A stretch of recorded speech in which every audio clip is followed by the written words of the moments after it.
our children up if the corrupt system all the way through, police, judicial services, everything, it's all involved. Parliament, MPs, everything, they're all corrupt.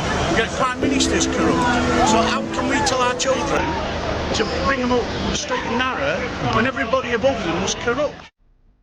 Peter Lynch, 61, a proud grandfather and father of four, was sentenced to 2 years, 8 months in prison. His so-called crime?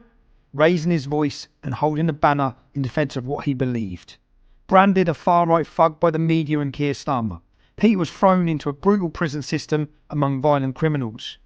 But the real justice, he paid the ultimate price. Alone, isolated from family he cherished, Peter took his own life in a cold, unforgiving cell. His voice may have been silenced, but his sacrifice will echo through history. May he rest in peace.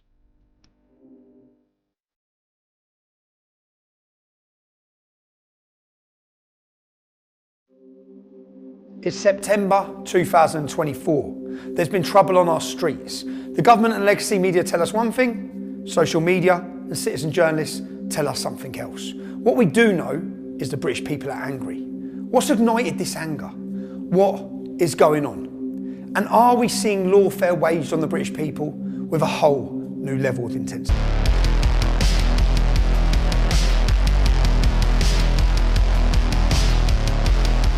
I've been at Runnymede, England to make this film. Why Runnymede? Because it's where King John was made to sign the Magna Carta over 800 years ago. The Magna Carta is a document designed to shackle the power of tyrants. A document that makes it clear that everyone, including the king, who was the authority in the land at the time, is subject to the law. And the law is to be applied without fear or favour. A document that has inspired freedom-loving people around the world. A document to protect free-born English men and women from the abuse at the hands of tyrants. How fast and how far our nation has fallen. Now, we looked at the architecture of a totalitarian state in lawfare. The film we launched on 1st of June this year. Two-tier policing, a politicised judiciary, a controlled media, and dissenting voices being crushed. These are just some of the pieces that the Conservatives put in place, working hard to build their utopian totalitarian state. New legislation, arrest for hurtful words, thought crime debanked, fired. This has all been the case for a few years now. And digital programmable money, mass surveillance, social credit scores, 15-minute cities, pay per mile to drive. Yes, the ULEZ infrastructure is already in place for that. Centrally controlled food supply. All these things will follow soon. More tax, less freedom, and prison for anyone who objects. But right now, we have a new Labour government, and we could not have imagined how quickly and vigorously these new totalitarians, this morally bankrupt, communist, bewildered, one-term Labour government would have set about implementing their evil plans. We explained previously how totalitarians use all the institutions of the state to create the facade of fairness, due process and a democracy. It's all a facade, while in fact they seek to destroy the very fabric of our society with their so-called progressive ideologies. Progressive ideologies that care not a bit for the oppressed, but use social justice as a veil for their hatred of the status quo. These totalitarians create division and chaos as the pretext to usher in their totalitarian utopia. Division and chaos, they both serve their purpose. And they create phantoms, imaginary foes. They turn the gullible against these imaginary demons. Why do they do this? Well, they have no power if they are scrutinised and exposed for what they are. They have no power if the people unite against them. And they are driven by three emotions. Three emotions lie at the heart of every totalitarian regime. And Keir Starmer's regime is no different. They're driven by lust, fear, and loathing.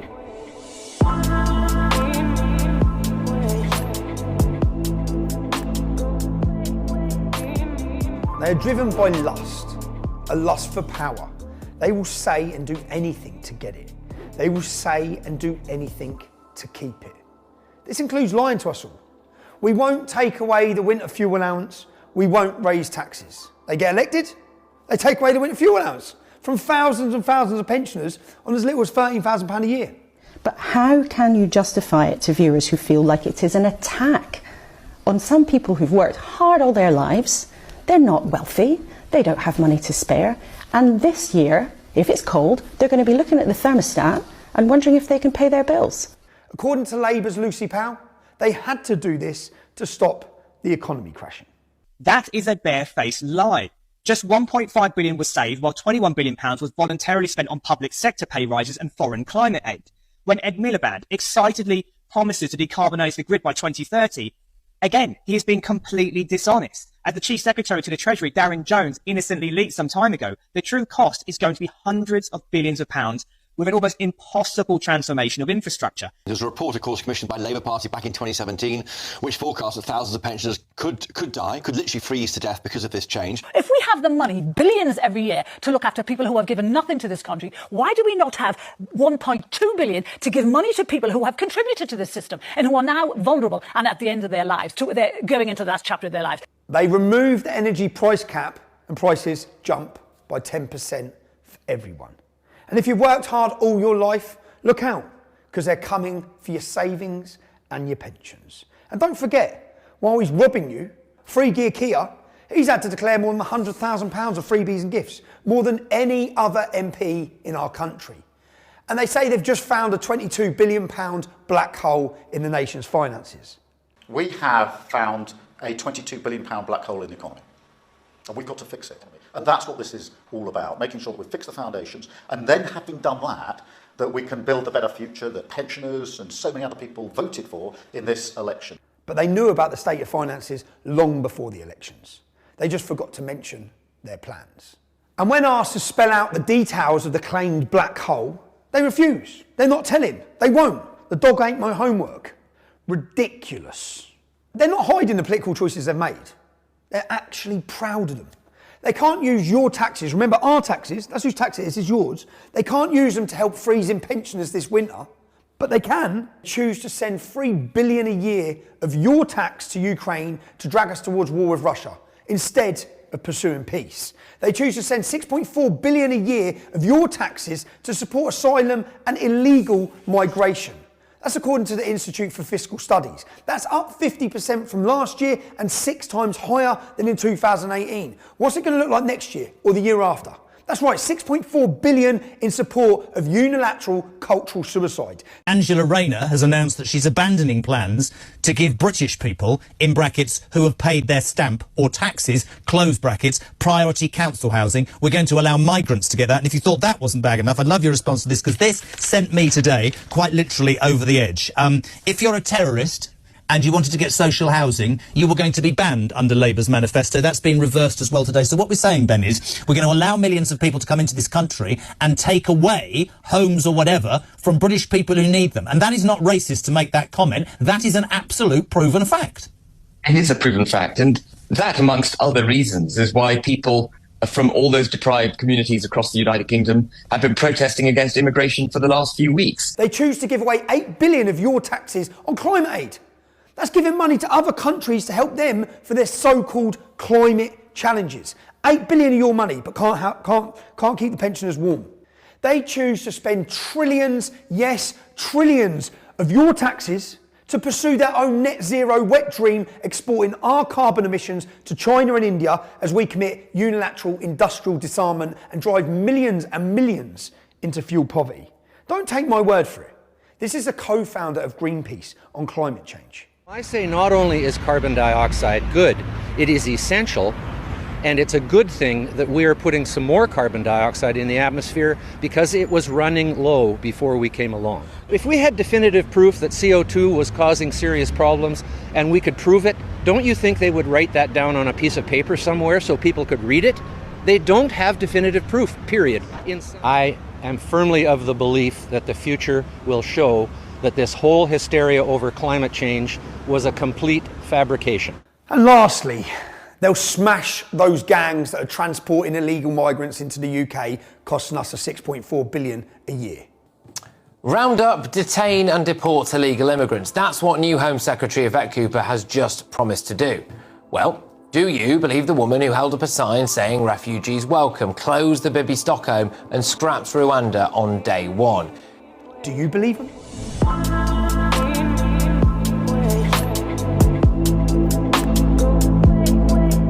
also driven by fear. They fear their loyalty to the World Economic Forum and its globalist and totalitarian agenda being exposed and revealed. You have to choose now between Davos or Westminster. Davos. Why? Because Westminster is too constrained. They fear their incompetence and failures being exposed. Immigration policy, energy policy, foreign policy, every policy is a failure. They fear losing power. And they fear Islam. They're bewildered. They cower and submit to the demands of Islam out of fear of what might happen if they don't. Hello, Assalamu alaikum. My name is Phil Hutchinson and I am the Superintendent for Greater Manchester Police based in Oldham. Salam alaikum. I'm speaking to you today because I want to reinforce my commitment to protect every member of our Merseyside community. Yeah. I love it. Of course, cowering in the face of Sharia-loving fanatics does not placate them. It emboldens them, you morons. Our government's appeasement is like feeding the crocodile and hoping it will eat them last. I think Churchill said that. And hiding things, covering things up. That doesn't solve our nation's problems. It's obvious to most of us by now, covering things up lets the problems grow and grow and grow. They've done that for the last 40 years with Pakistani rape gangs for the sake of community cohesion. And they're doing it now with mass migration and the Islamisation of the United Kingdom. But lying to cover things up doesn't create community cohesion. It does the absolute opposite. It stokes anger in British people. There was no growth in our economy in July, and yet we continually get pumped with mass migration. I'm just going to pose this question. If migration makes us richer, why are we getting poorer? Our politicians can't just lie to us and hope we don't kick off. If the truth is so bad that we might protest if we knew about it, then maybe they should do something about the problem, instead of covering it up. And the population know they're being ignored. And worse than being ignored, they're being condemned. This time by a Prime Minister. How on earth did he end up with this job? Anyone who thinks mass immigration might not be such a great idea. Well, Tutik here, he's branded you, all of you, as far-right thugs and Nazis. Prejudged you as criminals. And his stormtroopers will come and arrest you shortly.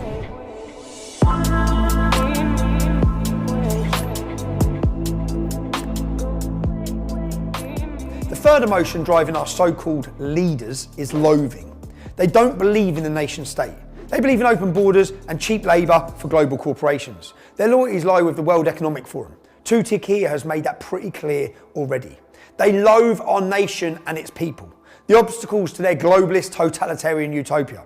They don't want to be challenged. They are terrified of scrutiny. They don't want their lies exposed, and they certainly don't want to listen to you, the British people. Everybody's lives matter. Black lives matter. Trans lives matter. Refugees' lives matter. Except old people's lives don't seem to matter. Why on earth are they choosing this as their first hill to die on? Will our so-called leaders ever recognise the legitimate concerns and grievances of the British people? Do our so-called leaders actually want to solve the problems, or do they want to use the problems? Problems they created, by the way, to take more power and take away more of your freedoms. You see, these Marxists weren't elected because British people wanted to be governed by Marxists. They were only elected because of the Tories spent 14 years failing everyone. They failed the British people, failing to be remotely conservative, failing to lower taxes, failing to control our borders, failing to protect our freedoms. And now in power, these Marxists want a state of perpetual chaos and division that they create. Divide and rule. There must be an enemy. There must be a reason to take action against these enemies of the state, and that action will always take away your freedom. There's been a knife attack on a property in Hart Street. There are reports of it involving children, and I can now confirm that some of the patients have been taken to Alder Hey Children's Hospital, so that would suggest that those reports have indeed been accurate. Here in the UK, 2 children have been killed in what police called a ferocious stabbing at a dance class in Southport in the northwest of England. How many more children have died in our streets, Prime Minister? Time to change, Stormer. Come on, it's needed. How many more children? Is it my next? Got your photos, off you go. Make a real change, Prime Minister. Make a real change! Our children! Go away! Daughter was killed. The person I held as a child and You can't do shit!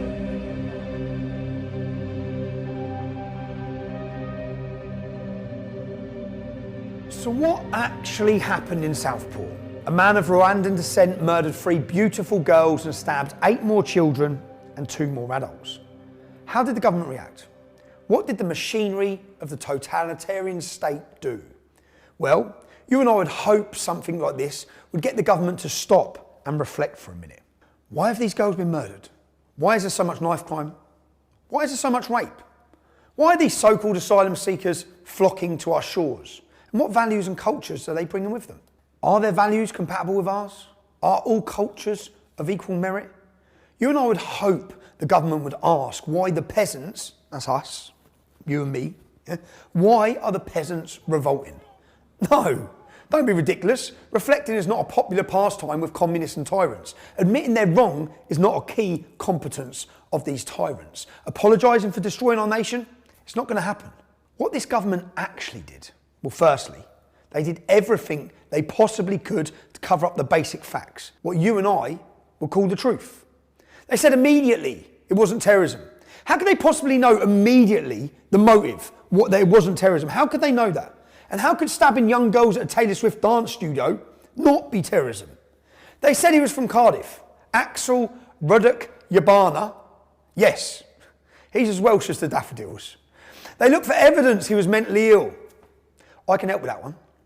Yeah, he was mentally ill. Anyone who commits a crime like that is mentally ill. But exactly what kind of mental illness? And they published a picture of him, looking like an innocent little 12-year-old, and reported he was a choir boy. They made him the victim. They did all this because they don't want us knowing the truth. They manage the information. Misinformation is dangerous. Social media is good, but it's also bad when people are using it in a way that could cause a riot, threats, intimidation. I think the government have really got to think long and hard about what they're going to do with social media and what are they going to put through Parliament as a bill to act. Misinformation is dangerous, and no misinformation or threats or intimidation should be allowed to be carried out on social media platforms. That's their words. How absurd, how foolish, and how dangerous. And Kia, how is this working for you, managing the information? Do the government really believe their actions will help build a peaceful, prosperous and patriotic society? What about a cohesive society? Or are they so short-sighted, so hungry for power and so disdainful of the British people that they will use anything, no matter how awful, how tragic, they will use anything as an opportunity to implement their totalitarian agenda and crush anyone who speaks out against them? As we've said, these Marxists want a state of perpetual chaos. There must be an enemy to mobilise the population against, an enemy to divert attention away from the government's agendas and their failures. You said the riots showed there was a societal black hole. What did you mean by that? What I meant by that was that the riots, I think, were symbolic of a broken society. They were far right in the main, but underneath that, I think there was a societal black hole, a breaking of our society, which we need to mend. I'm convinced that the answer to it is delivery in government. So the best argument against the far right, the best argument against the easy answer, is to deliver, to bring about the change that we promised we'd bring about. That's right. Two-tier Kia seems to acknowledge there are troubles. He says the solution is delivering in government, which suggests the cause of the problem is failure in government. I agree, Comrade Kia. And he says the far right, whoever they are, is the snake oil of easy answers. I think it'd be more accurate to say the use of the term far right to label concerned British citizens is the snake oil of lazy government. And any anger, which he labels far right, is a consequence of failure in government. You can't blame the Tories forever, Comrade Kia. And listen to this. It doesn't matter what apparent motivation there is. This is violence, it is not protest. It doesn't matter what the motivation is. That's right. He doesn't care what happened. He doesn't care, okay? But it gives him the excuse to crush the dissent that terrifies him. The dissent of the average British man and woman. And by the way, we still haven't been told anything about the motivation of the Southport killer. What could it possibly have been? Good honest men are going to jail. for saying that integration failed. So do you think that we're really free if we're not allowed to say what we see? Starmer's a tyrant, but we won't be silent, 'cause he threatens his people. Starmer is evil, but we won't be silent, 'cause he threatens his people. Starmer is evil. Now, once they had tried very hard to manage the news about these murders in Southport, and they'd lied and patronised the entire British people in the process, what Two-Tier Keir and his cabal of apparatus chicks did next is truly chilling. You know, everyone was angry because of what had happened. So those 3 little girls, the whole world was angry. My husband was then saying, you know, the government keep letting them come in to our borders. You know, kids are getting raped, filmed, what followed, things like that. You know, they're taking all our NHS, they're getting rehomed. You know, everyone coming in is just being given everything. And then things like this are happening in our country. So what is it exactly that your husband has been accused of? On the Saturday after Southport, he just put a status up saying the Daresbury Next, which is a hotel close to where we live, which have got immigrants and asylum seekers in there who were getting rehomed. So he weren't inciting that he's going there to do anything. He was just saying, with all what's going on, that's the next place that'll most probably happen. People will start rioting and stuff. But he didn't put that. He just put, it's going to be the Daresbury Next. Okay. Then people commented underneath his post, and he just put, it's the government's fault. If they stopped letting them in the borders, all this wouldn't be happening. Okay, so he was being vocal on the immigration issue. Yeah. He went there for his daughter and for his little sister to stand up and say, like, enough's enough. With Jack being a father himself, he's a first-time dad to a little girl.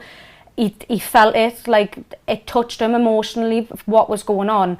When he was there, he was waving his flag. He didn't say anything racist. He wasn't shouting abuse. He wasn't swearing. There's actually numerous videos of the police telling Jack he has to put his flag down. He's not allowed to hold his country's flag.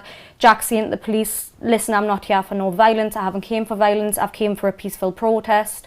The reason why he was arrested was because the police blockade, or whatever they call it, where they all have the shields, they ran and pushed his mum over, Julie, his mum, she's 68-year-old. They pushed her over, trampled over her, she was on the floor, they trampled over her.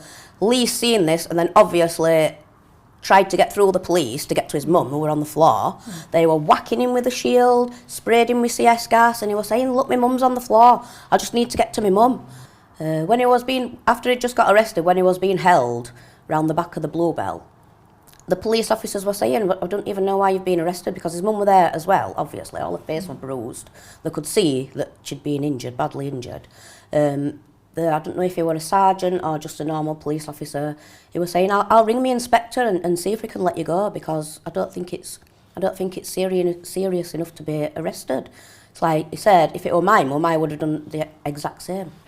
Obviously, we went home and we thought everything was fine, because obviously Jack didn't do nothing violent at all. And then that's when, exactly a week later, the police had knocked on the door, and then that's when he got arrested. So they started booting my door through.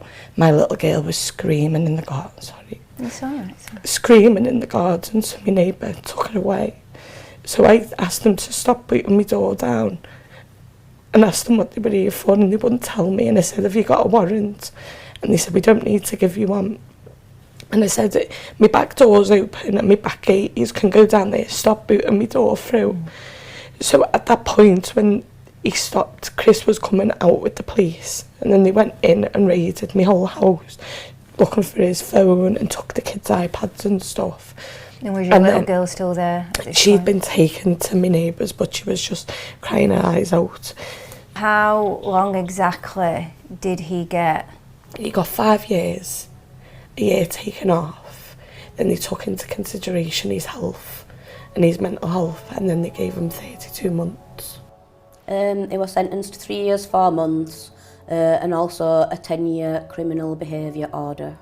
You're not going to see your partner Lee now for 3 years, 4 months. No. How do you think you're going to cope with that? I'm absolutely gutted, Sammy. It's broke the family up. Like, it's his daughter, he's a first-time dad to a little girl. Like, he's got Christmas coming up, it's the first one where she understands things. He's going to miss out on her first Christmas. He's missing out on her second birthday. Like, she's just like a little shell. She's usually a bubbly little girl. She's just not herself. She's not the same little girl. She just she sits and just stares into space and stuff. So with the most recent atrocity in Southport, and regardless of the murderer's motivation in this particular case, it was the last straw. People were angry, not surprisingly. Not just about the Southport murderers, but about years of having their legitimate concerns about mass immigration being completely ignored. They're angry about two-tier policing and politicised judiciaries. But Labour cannot afford to have pesky voters asking questions about the consequences of open borders, mass immigration, and the incompatibility of some ideologies with our culture. So they create a different story. They turn everyone's attention to their imaginary monster, the far right, the fictional dragon they pretend to slay. There's a lot of people that have branded people like Lee as a far-right racist thug. Is that true? No, definitely not. While ever I've been with him, he's never been racist. It's horrible. They just put lies out there.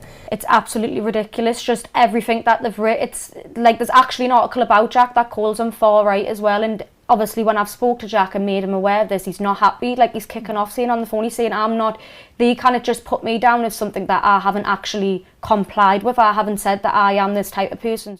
The last thing you would be is racist. And like every person, I think you should have loyalty to your country. Yeah. And if there's something wrong with your country, why can't you speak about it? And more fanciful than that, they blamed the English Defence League. Missiles were thrown at riot officers and a police van was set on fire by a large crowd of protesters believed to be supporters of the English Defence League. We don't know where they streamed in from, but they're believed to be supporters of the English Defence League. How many people work in Wales?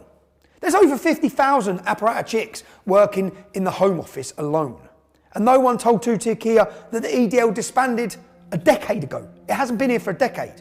No one in MI5 reminded him that, 90% of the people that they're watching on a terror watch list, they follow Islam. I am worried about the rise of the far right.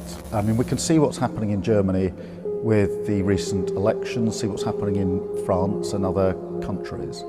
And I'm worried about the far right because it's the sort of snake oil of the easy answer. I utterly condemn the far-right thuggery we've seen this weekend. This is not protest. It is organised, violent thuggery. And it has no place on our streets.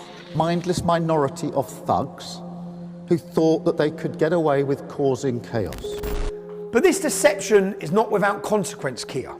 The following will not be televised.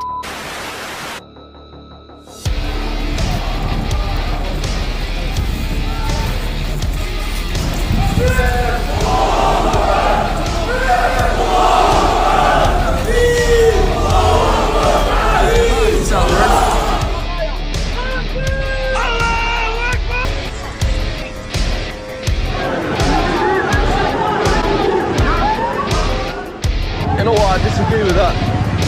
Them people are not racist.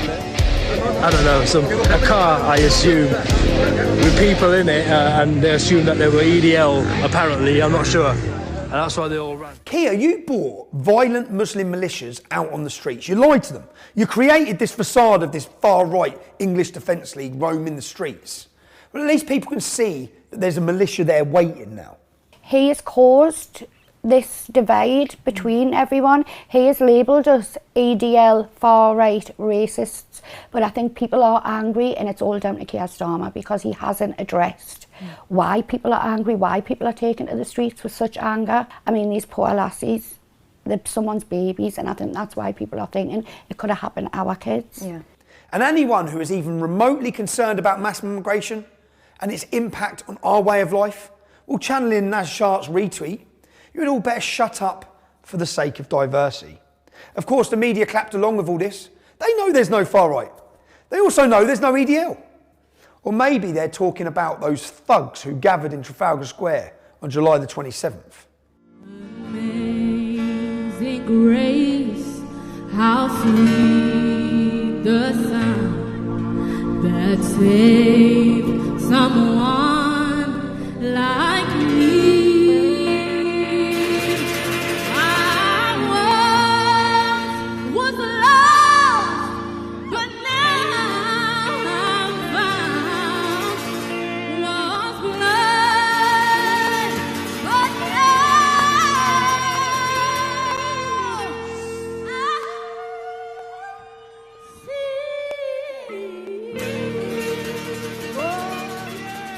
Deflecting works, of course. Before the population could blink, and without them even realising, the headlines and the news were all focused on the imaginary monster, the imaginary far right. And everyone had stopped talking about the slaughter of innocent kids. It hasn't been mentioned again. It was totally forgotten. It was a successful government ploy. For me personally, they're working to blame me for the trouble on the streets. Well, what we've heard, Julie, from a lot of the far-right figures is that these protests that we've been seeing over the last week are not about extremists, they're about ordinary people just having their say. Here's an example, and it's not the only one, from the man known as Tommy Robinson. And probably the most influential instigator for all is Tommy Robinson. For this to be hijacked by people lying on sunbeds in Cyprus. It's been coordinated by a man who's just fled England. The English Defence League, I mean, give me their phone number, give me their email. I mean, the fella who's associated with most is on a sunbed in Cyprus. Tommy Robinson. He hates Europe, but there he is enjoying the European sunshine and stirring up poison and hate in this country. There's no truth in that. Bring the case against me. Bring the evidence. The evidence shows the total opposite. Not once did I call for violence, ever. I ask people not to be violent. Lads, you've got to remain calm. Look at our events in London, totally peaceful, totally calm, didn't matter. We were under attack by the media and politicians, by all of them. As far-right, racist, hooligans, all these things. A total appeal for calm. Try to remain calm. Just an appeal for calm, man. Bring the numbers, bring the noise, but don't bring any violence, man. Let me movement come in. Galvanise the country. That's what we need to do. Unite people. Now, yeah, the level of violence, it won't work. Anyway, stay safe. Stop the violence, man. Listen to the men committing the violence. Lads, those individual police officers who are coming out doing a difficult enough job have got families at home. They're ordinary people, okay? A peaceful revolution is brewing in Great Britain. A peaceful revolution. Now, why are the British public angry? I want to pause and take a moment to answer that question. I want to take a moment to help Kia and his cabal of apparatus chicks, because he seems to know there are troubles, he admits it. There's troubles on our streets. But I fear he may have misdiagnosed the cause. Well, it was publicised as being a protest against the lack of government action to deal with the increasing amount of stabbings and knife crime across the country, but in particular against the awful, atrocious, horrific, brutal murder of the 3 primary school age girls in Southport in their playgroup, which, like I think so many other people, I was incredibly upset and distraught about that. And I went there in that spirit. Intending to attend, and did attend, a peaceful protest. 8:45 in the evening, the police, the riot police, decided to just charge on the crowd. There was absolutely no forewarning, there was no announcement by the police, like on a megaphone or anything like that, to say, can you clear the area, can you move, because we're going to start arresting people. They didn't do that, they just started arresting people completely out of the blue, suddenly, without any notice whatsoever. And I turned round and I saw a police officer arresting someone, and then the police officer came towards me and arrested me. and I was handcuffed. I was handcuffed behind my back. So you were arrested for standing in the street? Basically, yeah. Well, absolutely, that was it. That was why I was arrested. And I did nothing, didn't resist arrest.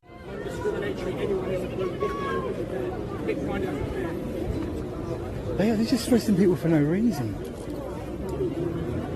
I'm literally now getting really, really worried.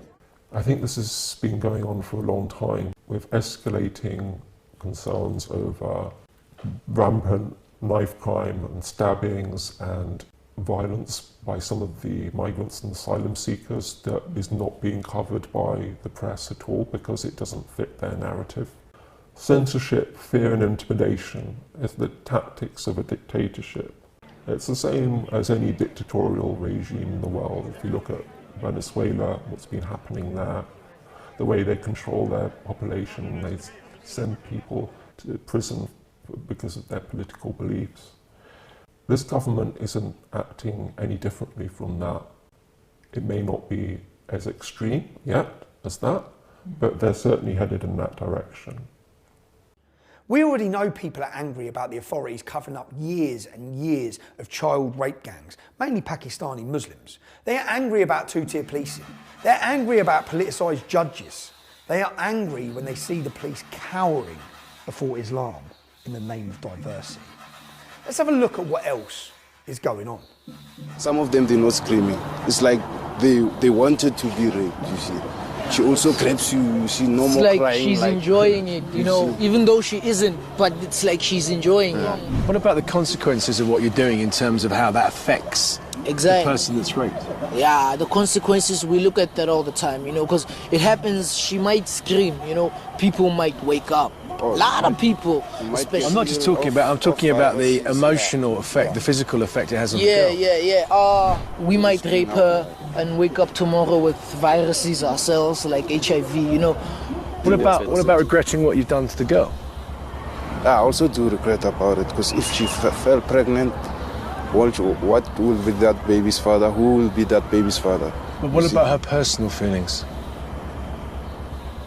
That's right, all over the country, unchecked migrants are raping and killing, and more unchecked migrants arrive every single day. Maybe this is the reason people are angry. Let's have a look at the rape statistics for the UK. Yeah, we're the rape capital of Europe. There might be a reason people are angry. Wasting money, killing pensioners.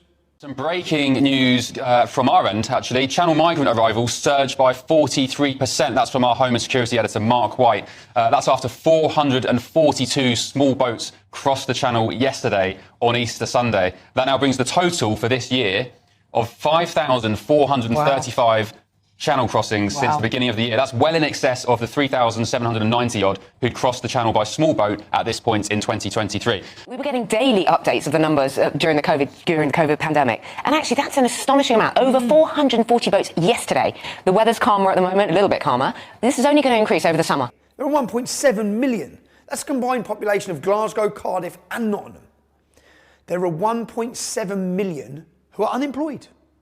They're not even looking for work. They're costing you and I, the taxpayer, £8.5 billion a year. That's the equivalent to a winter fuel allowance of £708 per year for every pensioner in this country. That might be a reason people are angry. Paedophile migrants, what about this? You have been talking very graphically to some 13-year-old girls. How long have you been in the UK? For 2 months. She said her age is, do you want to see my dick? Yeah, do you want to taste it? You're asking other people's children to send them pictures of themselves. Ain't going nowhere. You facilitated a meet with a child for sex, didn't you? 13 years of age she was. You sent her pictures of your penis.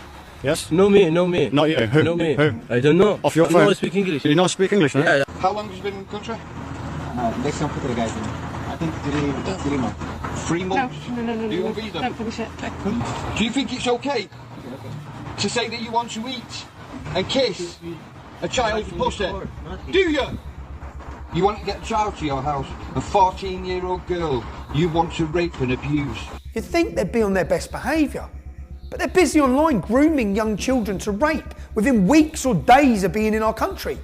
Kids were getting filmed by them from the residents that live in the Daresbury, family members had rang the police and stuff.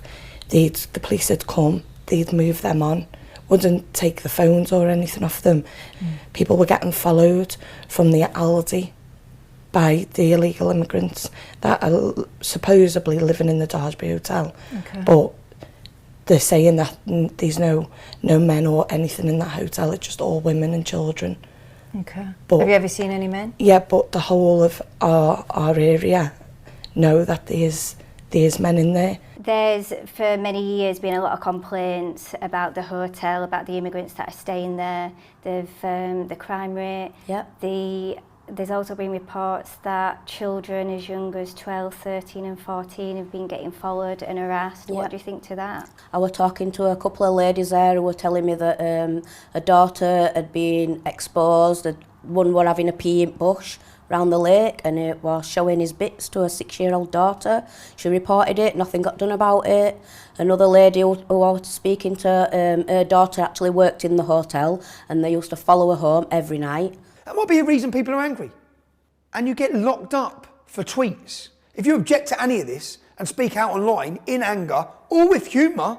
I was upstairs doing some work up in the attic loft space up in the house, and I had a massive bang. This was about an hour later, a massive bang, and I was like, what's that? So I started coming down the staircase from the loft, and another big bang. That was, and the door flew open, and all these police came walking up the stairs with the taser out. Kicked the door off. Yeah, they used one of them big battering ram things that absolutely destroyed the door.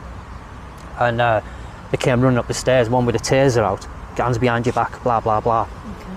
Okay. And so I went with them. As I walked outside, there was about 8 or 9 coppers. They were everywhere. The warrant was for inciting racial hate on social media. Bad. I actually thought I'd walk into court, he would get laughed at, and I would come back. I'd be back out of court. I spoke to the duty solicitor, and then he told me, "You are guilty, though, Lee. You're guilty of sharing this pictures on your social media. So you are guilty. So I advise you to plead guilty to what they're saying to you in court today." I'm like, "But I haven't done anything. There's no crime." And he's like, "You're guilty of sharing these pictures." So let me get straight. You served 4 weeks in prison for sharing 3 memes. Yeah, that weren't even illegal. I hadn't even broke the law. It turns out now that I haven't even broke the law. Had a good job, a good woman. Do you think you'll ever get a good job like that back? No, definitely not. No, I've got this on my record now, haven't I? I'll be lucky if I even get clearance and get my vetting back for the job that I did do. The government is imprisoning people for their tweets. That might be another reason people are angry. Our prisons are on the point of collapse. So today, a new announcement that come September, thousands of prisoners can leave jail earlier than they would have otherwise. Well, they can't lock up these angry tweeters because the prisons are full, so they have to release thousands of prisoners early. That might be a reason people are angry. And he's made space in the jail, but not enough space for the BBC's latest paedophile superstar, Hugh Edwards, busy buying photos of children as young as 7 being raped. Doesn't spend a minute in jail. The judge was concerned about what might happen to him on the inside. He should be. But no such concern shown for the right-thinking people of Britain tweeting their disgust at successive governments' failures. Every tyrant knows once you have created your imaginary enemy, you need to install fear in those in the population who are gullible enough to trust you. The number of people who still trust you and your government, Keir, is falling very fast. Sir Keir Starmer's approval rating has plummeted to its lowest level on record amid a growing cronyism scandal. The new poll shows almost 2/3 of voters think the government is more interested in serving its own interests than those of ordinary people. More people trust us, mate. I know he's watching it, which is great. And so, in collusion with far-left activists like Nick Lowles of Hope Not Hate and its cabal of Labour politicians, Hope Not Hate. It's a good name, that. Hope Not Hate. But they appear to me to be driven by hate, not hope. Well, in collusion with them and the legacy media, the story is pushed that 100 riots are planned across the country. But it's all a lie. And this was one of the potential protest sites for the far right on that list that was circulated on Telegram. Of course it was a lie. There was no riots planned. 100 demonstrations weren't even planned. Nick Lowles thought it was clever and the lie was funny. The government knew it was a lie. Hope Not Hate knew it was a lie. The papers knew it was a lie. But it didn't stop to consider whether it might be. But the lie was not without consequence. He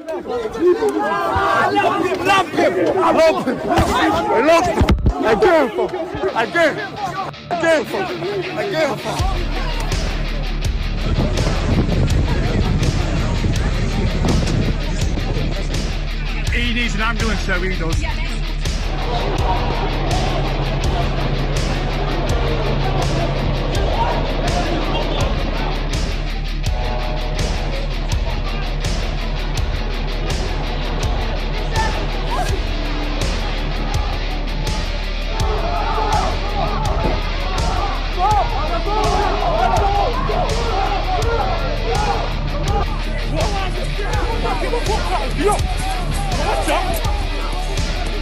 Samurai sword, you see? Is that a sword?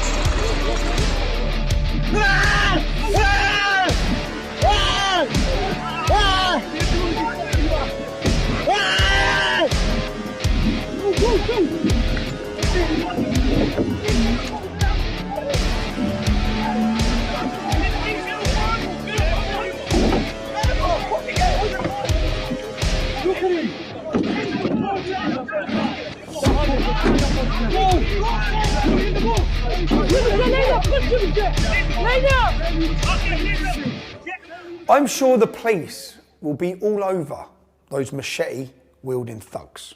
I mean, they didn't put the others that came out with machetes, knives, masked up. What happened to them? Them are not in the paper addressed as racist thugs. It's just they portray us to be bad people. And Lowell's tweeted about this. See, that wasn't true either. That stirred up racial hatred. We were born here, we are Muslims, we will stand here, we will fight against EDL, we will fight our ground. Our innocent Muslim sisters are getting acid attacked, must get breaking, but everyone should be here. Fuck the EDL! The top tier of Labour MPs and support resigned after that tweet, but Hope My Hate is still a Labour-controlled disinformation unit. By the way, Mark Rowley, if you're still in the police when this film goes out, when are you going to arrest Comrade Lowles for spreading false rumours and inciting racial hatred? So Lowles doesn't get arrested for his lies, but Bernadette Spovroff, a Cheshire businesswoman who sent an erroneous tweet about the Southport murderer, she was arrested. She was held overnight. Then not released, but she was bailed pending further inquiries, which have since been cleared. I had expressed my own views on the state of the country and its failure to protect innocent citizens, and that is still legal. But it's very clear that a vocal part of our society wants the opinions of ordinary people like you and like me suppressed. They say they support free speech, but they mean only the speech they agree with. They say they support dialogue, but only the dialogue that agrees with their worldview. And they say they want equality, but they don't mean for people who think differently to them. Now, we've had nearly a year of violent anti-Semitic hate marches on the streets of Britain. The legacy media describes them as largely peaceful. Citizen journalist footage suggests that's a lie. The only solution is jihad by the armies of the Muslim countries. Listen carefully to what this guy here in the middle of the video says in a moment. Did you hear that? We are ready to kill you all, is what the man said. Let's have a listen to the rest of it. Take a look at how the police respond. The police stand there and do absolutely nothing. You are racist, all of you. Okay, that's racist. No, take your hand. Take your hand. Take your hand. Take your hand. Don't say like that. Don't do that. Don't do that for me. You're messing your head, my friend. And you are nothing to me. All of you. Do it. Go on, mate. Go on, then. Go on. Do it. Go on. What the fuck are you going to do? Attack me again. Again? What? What's the fight today, guys?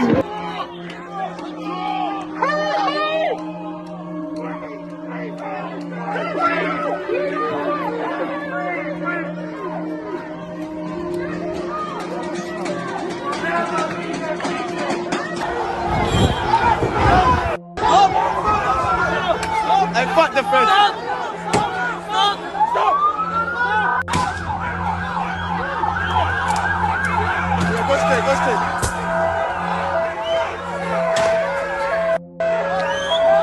Stop the mothers, stop the daughters, and show them the proof of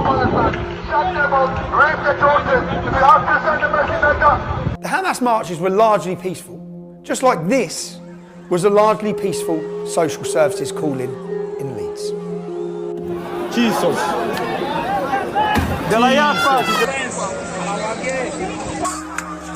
Oh my fucking God. That's the police running away from Romani gypsies and Pakistani rioters in Hare Hills, Leeds, after a social services call turned violent. The Hamas marches were largely peaceful, just like this was a largely peaceful chat between armed police at Manchester Airport and a largely peaceful Muslim family.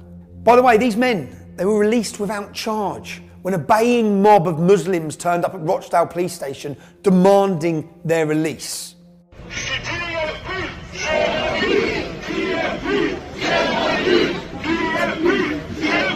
Immediately, every one of them officers needs to be arrested immediately.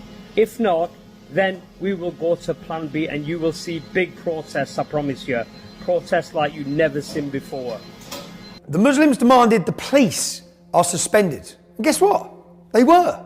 The police suspended. And the cowering police are now focused on finding the person who leaked the CCTV footage. Total insanity. Have the Islamic thugs who battered the police on camera, have they been charged yet? No, they haven't. And yeah, the Hamas marches were largely peaceful, just like the Notting Hill Carnival was largely peaceful. Here's the Legacy Media's headline on that one. Last hour, they've given us an update that they've made 38 arrests and recovered 4 knives. And they said a man believed to be in his 20s has been stabbed. His injuries are not life-threatening. But overall, it's been a really peaceful and enjoyable day. So, no swift justice for the Hamas rioters, for the Leeds rioters, the Manchester Airport thugs, or Nick Knowles. I wonder why. And no swift justice for the killers of Notting Hill Carnival. That was just a cultural celebration, of course. So we know the police treat different groups differently. No credible commentator would dispute it. In 2020, we had Black Lives Matter protests during COVID. During COVID lockdowns. Yeah. Sir Keir Starmer, now our Prime Minister, rushed to take the knee to express his solidarity with Black Lives Matter after they'd already injured 30 police officers during their protests, after they'd broken the law with the COVID lockdowns. Yeah. And Keir Starmer rushed to take the knee and he said, there are legitimate grievances here. This is about racial injustice, because rioting, on the left, remember, is the voice of the unheard. Yeah.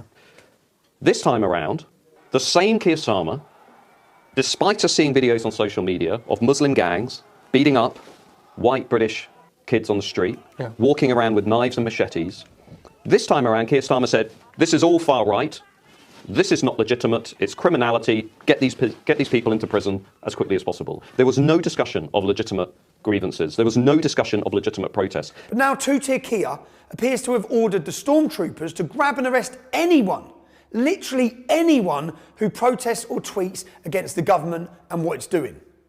Obviously except for Hamas-loving protesters, anti-Semites, members of the Muslim militia. None of them. This is the moment police raid the home of a mother and a son suspected of violent disorder in Middlesbrough. Here comes the door, I'm going to put it in. If you're involved in the disorder on that day, we will identify you, we will arrest you and we will put you before the court. National figures show 1,165 people arrested, 703 charged.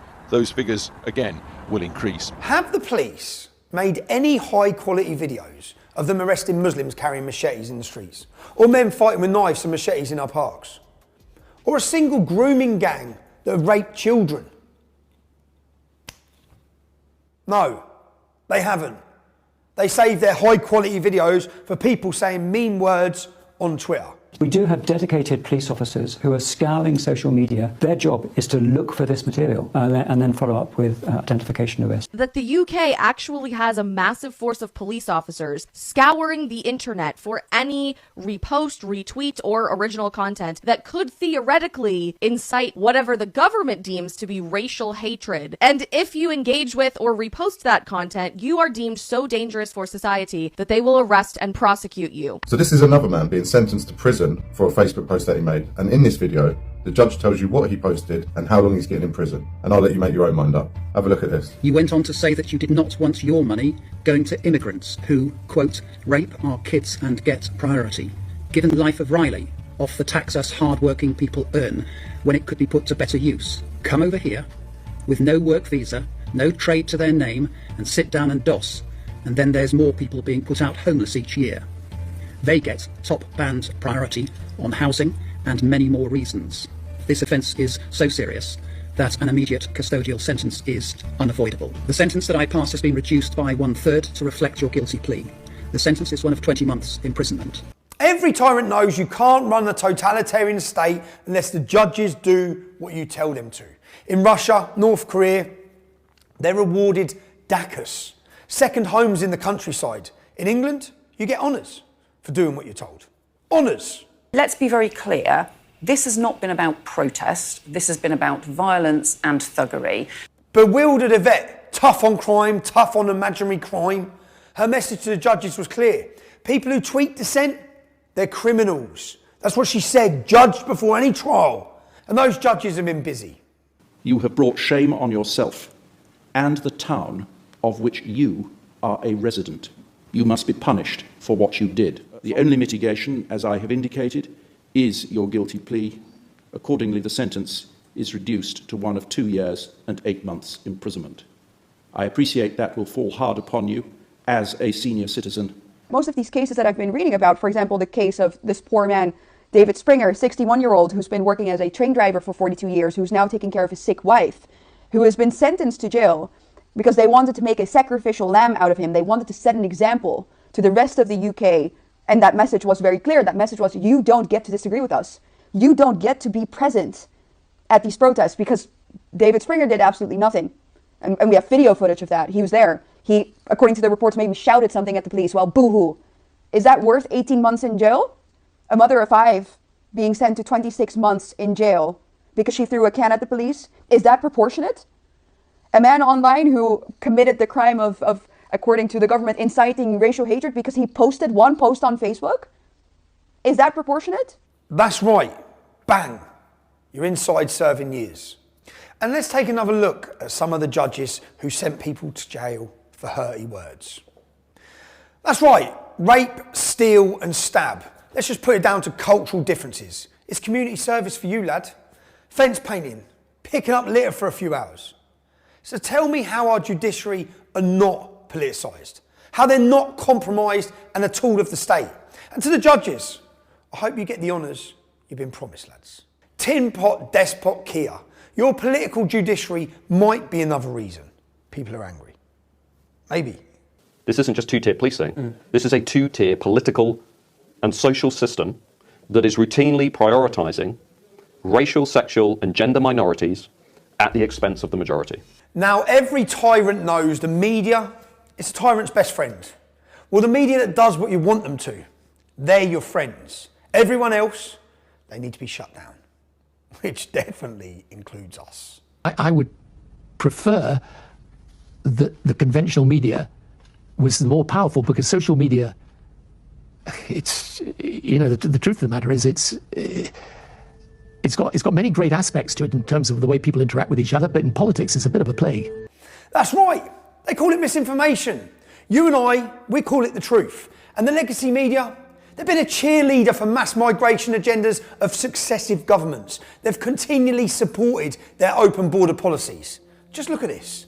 والله الشعور وقت انحبست أنا إنه شهر كامل بالسجن حسيت إنه أنا لو كنت بسوريا أو بالأردن كان أحسن لي صراحة يعني كنت لأنه ظلم وبظلم وانحبست شهر. That's right. The people held up to us by the media as shining examples, they all turn out to be rapists as well. More migrant rapists. But in the interests of balance, were the legacy media unlucky to choose the migrants as poster boys who turned out to be rapists? No, they weren't unlucky. The British aren't stupid. We all know people affected by these rapes. The unchecked illegal migrants you are actively ferrying into our once green and pleasant land. They're raping our daughters. They're killing, they're murdering. So tell me about university. How did that start? I only decided last minute that I wanted to go to university on my gap year a few months before. It was a very last minute decision. I just felt like I wanted a little bit of a change of plans in my life at that. How long had you been at university before the attack happened? 2 months. So not long? Yeah, new city, new lifestyle. Okay. I'd first met this man, or seen this man, way back in the city centre. Okay. He'd followed me for a very long time before the attack. Okay, so he'd followed you for a long time. Mm-hmm. Then what happened? So he just kind of grabbed me on the street and just kind of pulled me into the churchyard. So he pulled you into the church? Yeah. And then what happened? And then he kind of pushed me against, it was like a concrete block. Okay. And then just kind of pulled down my underwear. I suppose it's every parent's worst nightmare. She's very innocent, very trusting, and I was told that I just needed to step back as a dad. You want to take control, and you want to get in there and fix all the problems. But on this occasion, I had to step back and trust the police. And how long was it before you got to trial? It was 6 months, exactly 6 months from the day he was remanded. And did you go in and give evidence? I did. That must have been difficult. How was that? It was difficult. It was especially difficult because I had my final exams for uni on the same week. Wow. My exams for university were over a 2-week period, and it fell in the same week as the trial. So I was in and out of the exam hall and in and out of the courtroom at the same time. When the court case was going on, I booked all the time off. My intention was to go there for every day of the case, but I was pretty much told do not come by the police and the barrister due to the severity of it. My daughter closed down, didn't want any help. She was going to deal with this herself. It was very tough on her. She had lots of breakdowns. We had to drive up to where she was many times, 2, 3 in the morning to help her. So tell me about the rapist, where we're living. So this is what really gets to me, is he was staying in a hotel, and it's not far from a student village. Now, so he was living very close by to the university? Yeah, walking distance. The people that are coming illegally, but it says it, they're illegal. They've broken the law when they set foot on our shores. They've broken our laws. So at that point, they should then be detained and processed as criminals. But I don't believe they are. I believe they're being sent to hotels, being given money, and free reign to just wander freely, throughout the community. He can apply for parole in just 8 years. If he comes out and he's not deported and he's going to be living here, what do you plan to do? I plan on leaving the country within 7 years. You just want to be away from him? Yeah, I don't want to be out in the same. Do you think he should be deported? Yeah. Yeah. She's changed. Our relationship has changed. I don't think it'll ever be the same. How has it changed? As it was. We were quite close. We'd talk quite a lot. I was always there to support her and help her and guide her. But now, I can message her and I could go maybe a week or 2 weeks before she'd respond to that message. Okay. We'd play games, but we don't play games anymore. I'll call and she won't answer. She's a lot more distant. How do you feel as a parent when Sophie leaves the house now? Awful. It's really tough. So she does have a job. She does go to work part-time, and she does have to walk from where she's living to this job. Okay. And she can be walking home later at night now. Okay. It's not, and we've got Find My Friends, so I can see where she is and when she's leaving. Yeah. And my heart I've had to stop looking at it, because if I try and get an early night, because I've got to be up really early with work, and I Find My Friends and I can see that she's still at work, I'll then stay up and I'll follow her all the way home, and it's heart-wrenching, because then you'll see the dot stop, and straight away your mind goes to the absolute worst.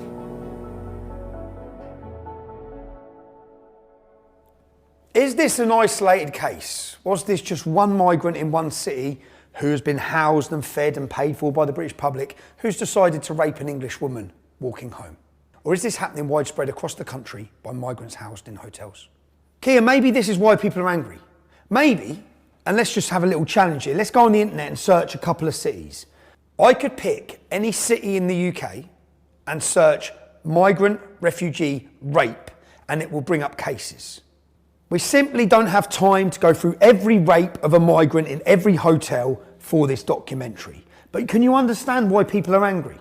And if it's not the migrants in the hotels, just refugees and asylum seekers are literally raping in every single town and city across the UK. Kia, maybe these are the reasons the British public are angry. Now, the media told you the people in Hartlepool were far right for protesting the hotel. What they don't discuss is the fact that one of the migrants in the hotel left the hotel, committed an act of terrorism, murdered a 70-year-old British grandfather. His family will be angry. The community will be angry. Maybe the people in Bournemouth are angry because an asylum seeker come into our country, lied, like they all do, said he was 14 years old. What checks did you do on him? You put him straight in school with our daughters. So people in Bournemouth might be angry because their daughters were put in school with an adult who pretended he was a child. He went on to sexually harass children, chase people with knives, and later he murdered a 21-year-old in Bournemouth city centre. A Royal Marine was brutally murdered by this asylum seeker. Then the Home Office do their checks. Then we find out he wasn't 14, he was 19. He was a fully grown adult male, and you put him in school with children. Then we find out that on his way to Great Britain, he murdered 2 people with an AK-47 in Serbia. That's right, a cold-blooded killer with no checks, with no vetting, was put in school with parents in Bournemouth. People in Bournemouth are not angry because they're far right or they're racist. It's justified anger because you're failing them time and time again. It's a reality. This is justified anger because of government failures, but they cover it all up. They don't want to talk about their failures. Just blame it on the imaginary far right. No Keir Starmer, no the establishment, no the media, and no the government. Every part of this is your fault. It's your failures. You've brought these people into our towns and cities. You've endangered our families. That's why the British public are angry. Look at this. Of course, any statistician will tell you correlation doesn't mean causation. But it makes you wonder, doesn't it?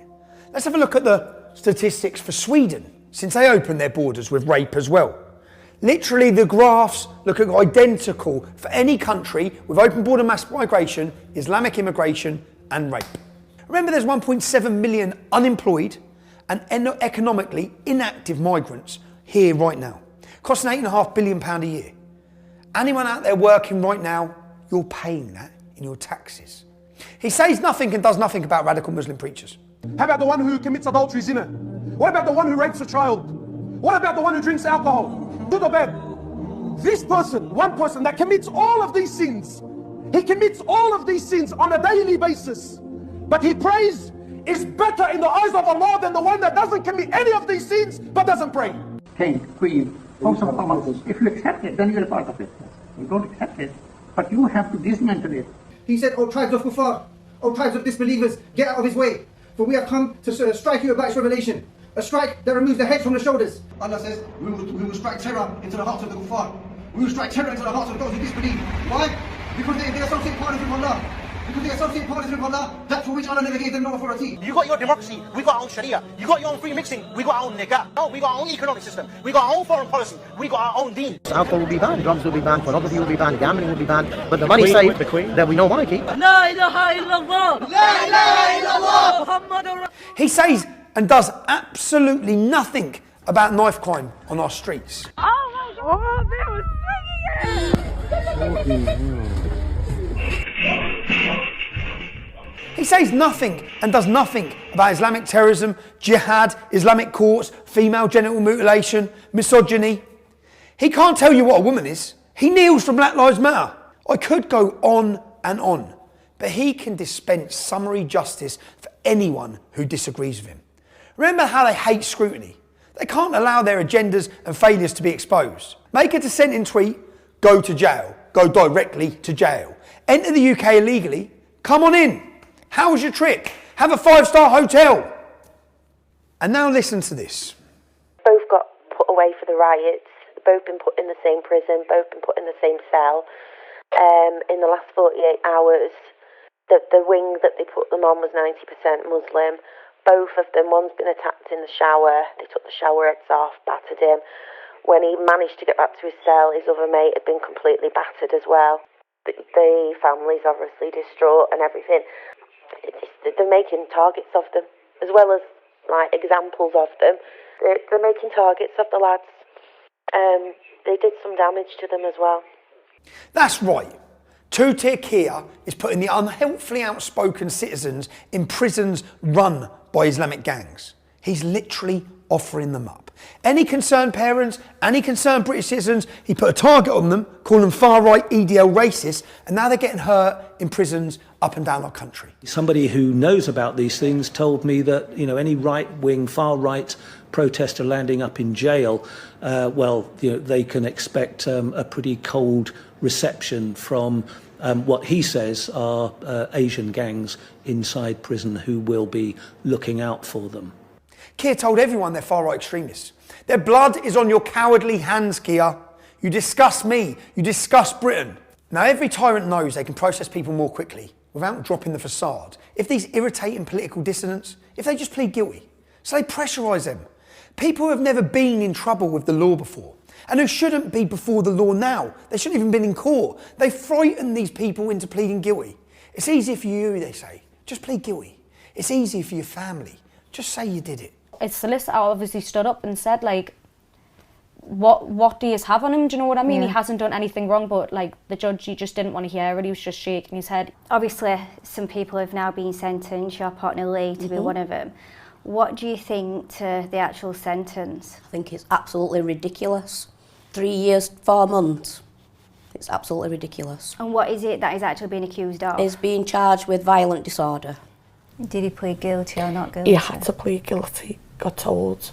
Who told him that? The solicitors and his barrister. And then when he was in the custody, the police said that we'll have social services at our door and stuff. For his best interest, it would be to plead guilty to the violent disorder, because if he didn't, the starting time was 5 years and he would have no time taken off for his guilty plea. So obviously Jack's fault. I'm already missing out on my daughter's Christmas, our birthday, everything. So he put his guilty plea in. They'll try to persuade you to plead guilty because then you'll get a reduced prison sentence. Your conviction will be downgraded. Then the headlines will say, oh, look, all these people who pleaded guilty, they must be guilty. And that's not why you pleaded guilty. You pled guilty in order to avoid a lengthier sentence. Well, it's scared everyone. I mean, nobody wanted to even go out now because of the sentences these men have been given. Like, I don't agree with the riots, the smashing the place up and everything else, but I do agree with free speech and you should be able to protest on the streets. It's just like the post office scandal all over again. Plead guilty and it'll be easier for you. Innocent people suffering. These people are heroes. These people have sacrificed everything. These people are an example to each and every one of us.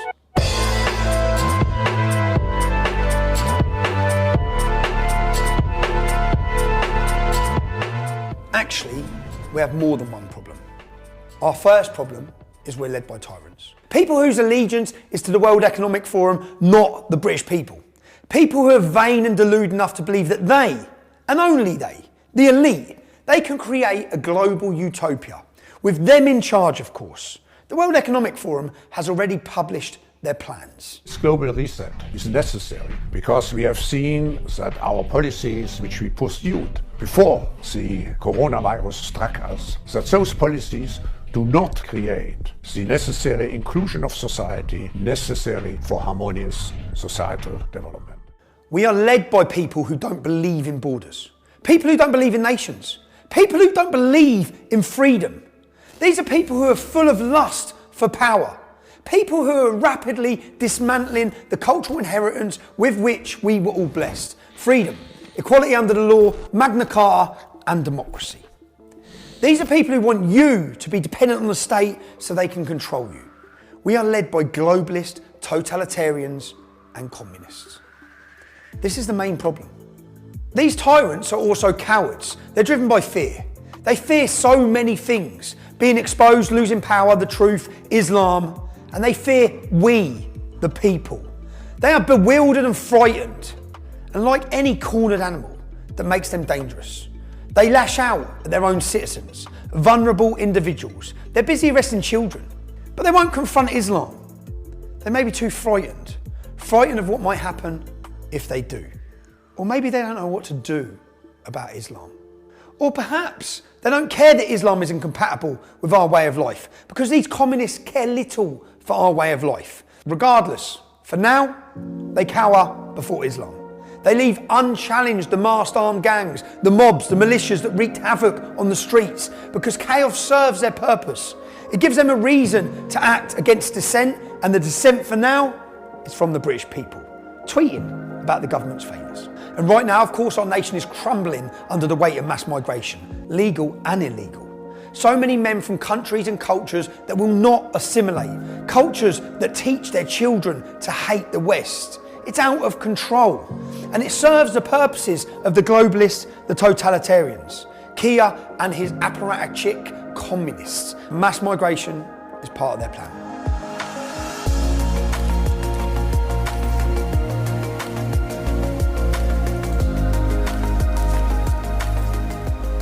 So, to the people of the United Kingdom, I'm afraid the picture is grim.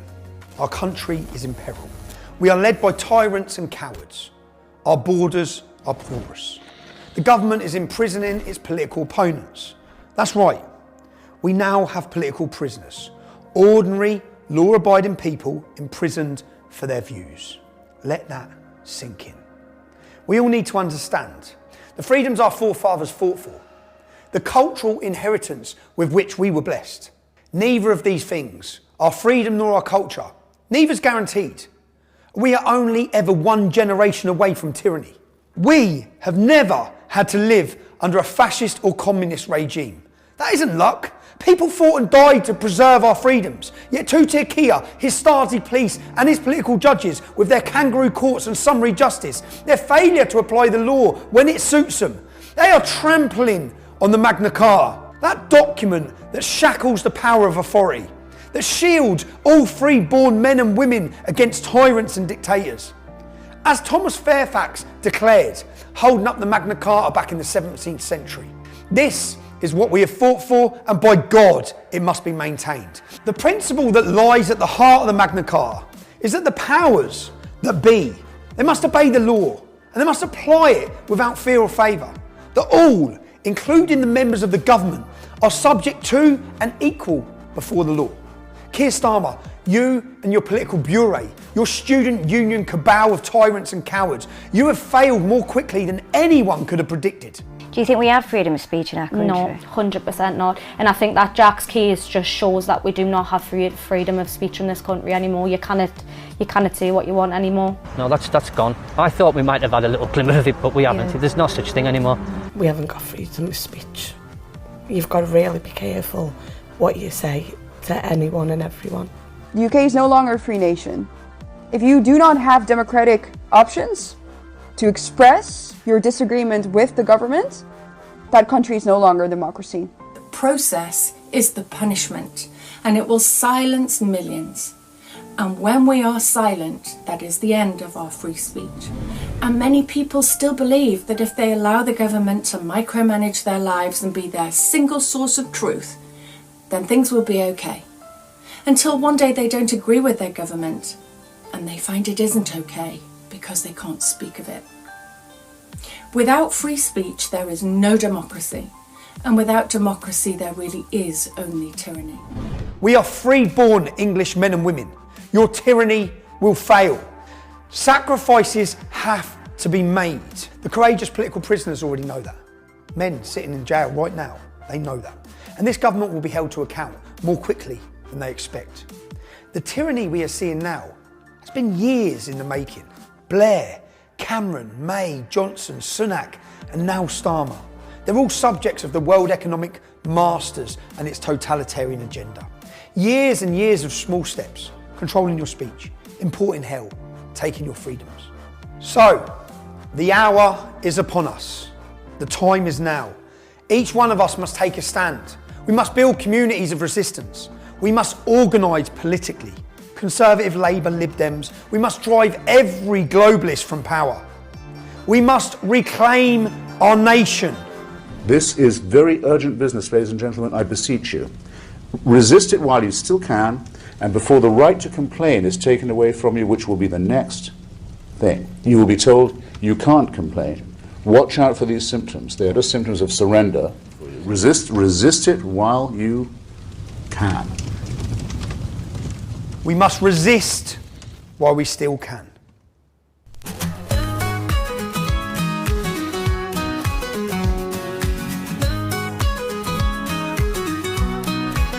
You stand there preaching, taking us for fools. One more boat to wash up your focus on winter fuel. The art of distraction from the issue at hand. A foreign invasion of our ancestral lands. They aren't all refugees, they are all fleeing from war. Most of them are fighting age men. What do you think they are coming here for? Shame on you, shame on you. We're not far right, shame on you. Tell the truth, shame on you, shame on you, shame on you, shame on you.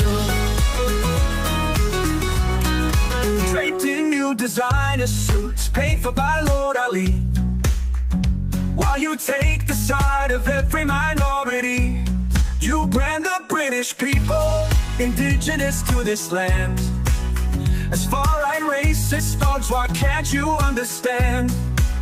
They aren't all refugees, they aren't all fleeing from war. Most of them are fighting age men. What do you think they are coming here for? Shame on you, shame on you. We're not far right, shame on you. Tell the truth, shame on you, shame on you, shame on you, shame on you.